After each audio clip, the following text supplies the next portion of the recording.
On the eve of Orthodox Christmas in Russia, President Vladimir Putin addressed global concerns about the situation in the Red Sea and Palestine.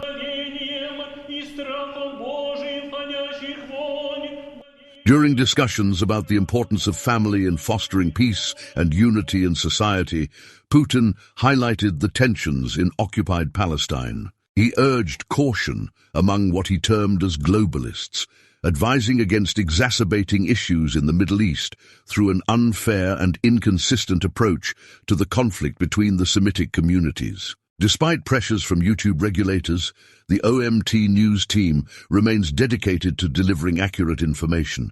Your support in promoting truthful reporting by sharing and subscribing is valued, aiding in raising awareness about the ongoing situation in Palestine.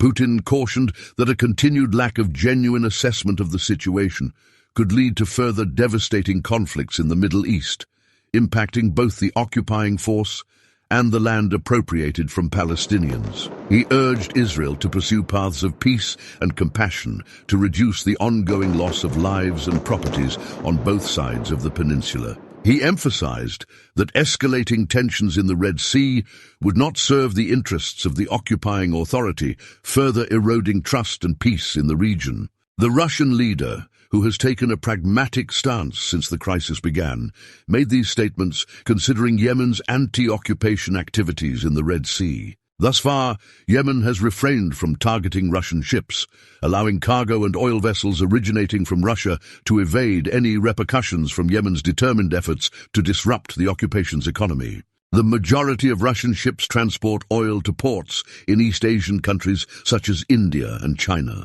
This transportation represents a crucial lifeline for Russia, particularly in the wake of unprecedented sanctions imposed due to its military actions in Ukraine. Any disruption in the Bab al-Mandab Strait or potential NATO militarization in the region could significantly jeopardize Russian finances, especially as oil prices soar and anticipated revenue skyrockets. Recognizing this vulnerability, Yemen has notably refrained from targeting Russian ships, ensuring freedom of navigation for Russian oil tankers en route to India and China. While there may be some link to Russia's relationship with Iran, the exact correlation remains disputed. Nonetheless, Russia has actively worked toward brokering a ceasefire in the Gaza crisis, sponsoring and voting for resolutions advocating a permanent cessation of hostilities. These efforts align with Russia's pursuit of peace in a conflict that has disproportionately impacted innocent Palestinians, resulting from the occupation's indiscriminate targeting of civilian infrastructure,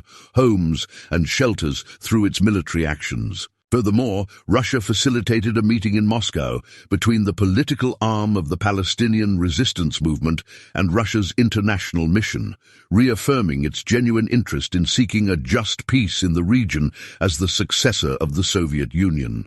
In light of these actions, Yemen perceives Russia as a fair and just actor and consequently has opted not to pose any threats to Russian ships and cargoes in the Red Sea. As a result, while the occupation's economy grapples with inflation stemming from disruptions in goods shipping, Russia continues to supply its competitively priced oil to nations like China and India. This advantage has raised concerns in Western capitals and underscores why Washington, despite staunchly supporting the occupation forces in Gaza, hastily formed a coalition not to halt occupation aggression, but to alleviate the punitive measures imposed by Yemen in pursuit of peace in the Palestinian region. The unfolding situation becomes intriguing as global shipping faces risks due to actions by Benjamin Netanyahu's army in Gaza, while commodity and oil prices skyrocket, benefiting Russia immensely.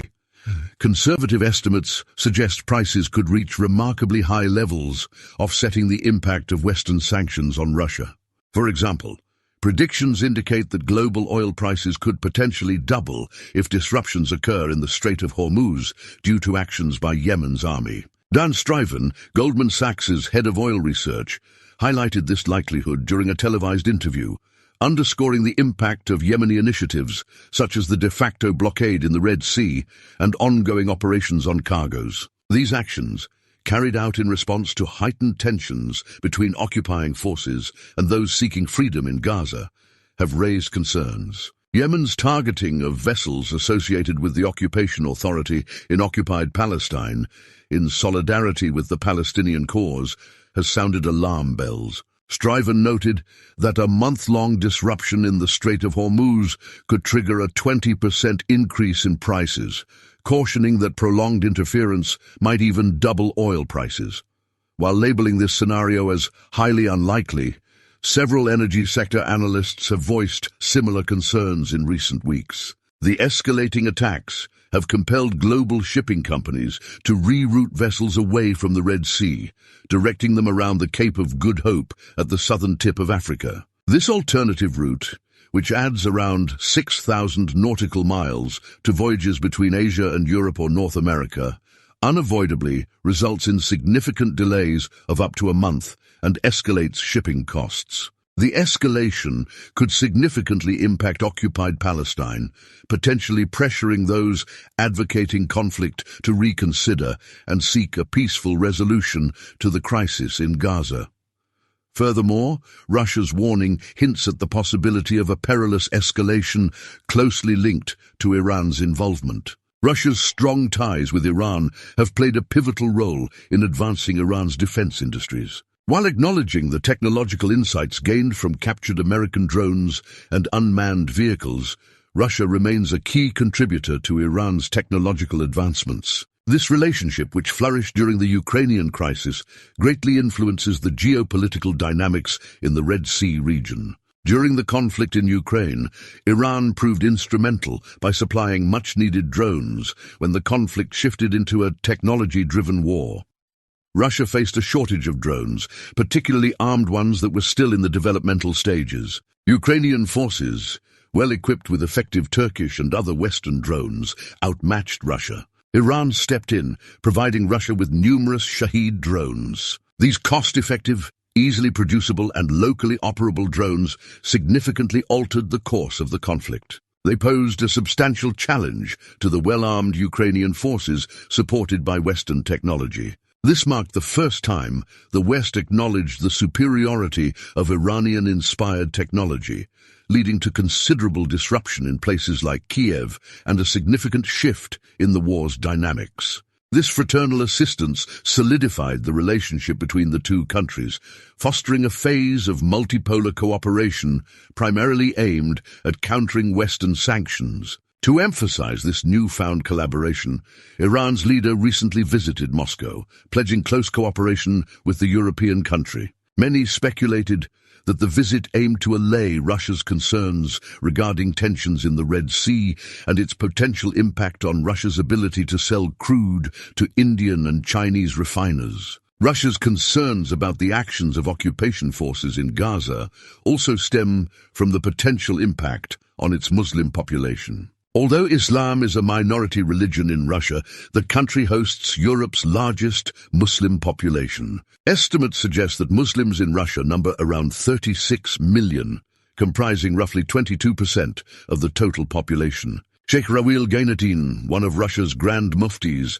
estimated the Muslim population at 25 million in 2018. Islam holds a recognized position under Russian law and by political leaders, considered one of Russia's traditional religions. It's an integral part of Russian historical heritage and is supported by the government. The acknowledgement of Islam as a major Russian religion, alongside Orthodox Christianity, dates back to Catherine the Great's era, during which she supported Islamic clerics and scholarship through the Orenburg Assembly. The history of Islam in Russia encompasses periods of conflict, collaboration, and mutual support between the Muslim minority and the Orthodox majority.